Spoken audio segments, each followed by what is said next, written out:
काहुन को सुख दुख कर दाता, निज कृत कर्म भोग सुनवाता।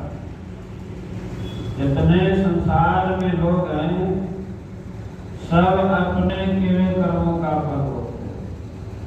हम आप यहाँ संसार में सुख भोग रहे हैं, दुख भोग रहे हैं, ये अपने कर्मों का परिणाम है। कोई राजा बन गए, अपने कर्मों का परिणाम। कोई फकीर हो गए, कंगाल बन गए, अपने कर्मों का परिणाम। अब कहिएगा कैसे?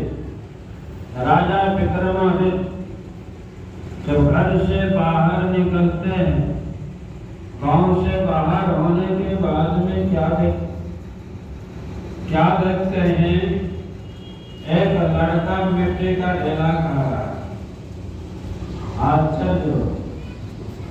अरे लड़का, आदमी तो अन्न खाता है, तू मिट्टी खा रहे हो, क्या बात है? महाराज, ये मेरे कर्मों का फल है और मैं बताऊंगा।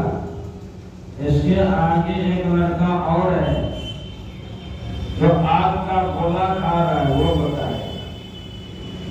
सही में आगे बढ़ते हैं, आग का गोला लड़का खाएगा। लड़का, अरे आदमी तो अन्न खाता है, पानी पीता है, तो आग का गोला खा रहा है, रो रहे हो, बताओ क्या? कहा मैं नहीं बताऊंगा। इसके और आगे लड़की खतरते हुए खिचड़ी खा रही है, वही बताए। आगे बढ़ते देखते एक लड़की खिचड़ी खिला रही है, वही निकाल के खा रही है, खिला रही है। आइए बताओ, तुम ऐसा क्यों कर रही है? आदमी तू उतार करके सेना जाता तब खाता, तू खतरती खिचड़ी खा रही है। महाराज, मेरे कर्मों का परिणाम है। कहा कैसे? महाराज सुन लीजिए, जो मिट्टी का ढेला खा रहा है, जो आग का गोला खा रहा है, और मैं और आप 4 भाई बहन गरीबी हालत में, आप तीनों जब कमा के लाते थे, मैं बना के खिलाती थी।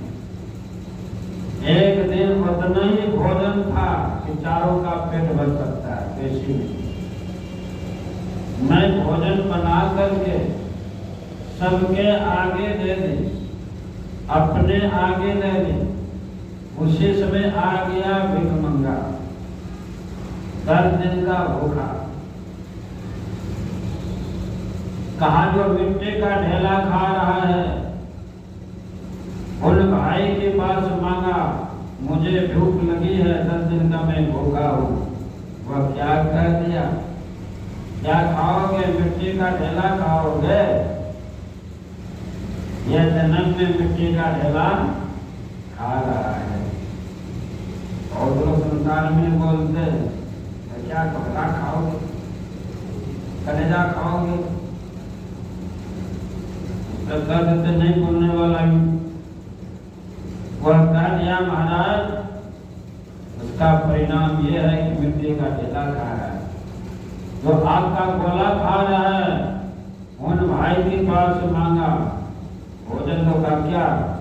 तुमको आग लगी है पेट में, आग का गोला खाओगे? वो आग का गोला खा रहा है। मेरे पास मांगा, मैं यही बात बोल दी, क्या खाओगे? खबदी खिचड़ी खाओगे? अब मुझे यह खिचड़ी खानी पड़ रही है। महाराज, आपके पास जब हाथ पसारा, आपने विचार कर दिया, रे मन, तू तो एक शाम का भूखा रहेगा, ये 10 दिन का भूखा है। महाराज अपने आगे का भोजन दे दिए, वो खा लिया। इसका परिणाम यह, महाराज आप तो राजा बन गए, हम लोग दुर्दासन। कहने का मतलब है कर्म का तेरा, जैसा कर्म करोगे वैसा फल देगा भगवान। ये है गीता। भगवान कृष्ण ने कहा, अर्जुन कर्म गति का नाम, कर्म की गति घन है, सबको परख लेना बड़ा मुश्किल है। बड़े बड़े ज्ञानी, बड़े बड़े महारथी, वेदज्ञ ऐसे को बाद में समझ में आया। जैसे महाभारत के पात्र भीष्म पितामह कम ज्ञानी नहीं थे, शस्त्रज्ञ और शास्त्रज्ञ और ताकतवर सब थे। और सभा में जहां द्रौपदी को घिसट करके ले गया था, ये भी सभा में थे। द्रोणाचार्य कृपाचार्य पांचों पांडव तो हार गए थे, कोई बात नहीं। लेकिन जब द्रौपदी भीष्म पितामह से कहते हैं कि पितामह दादा जी आप तो नहीं नहा रहे हैं, आप बता दीजिए।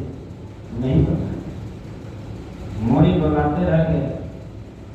द्रौपदी कहती है द्रोणाचार्य तो गुरुदेव आप तो गुरु हैं, दोनों का है, आपके पास वैसा ही कौन बल है कि एक बार टंकार मारने जगह करने का, वही मोरी हिलाते रहे।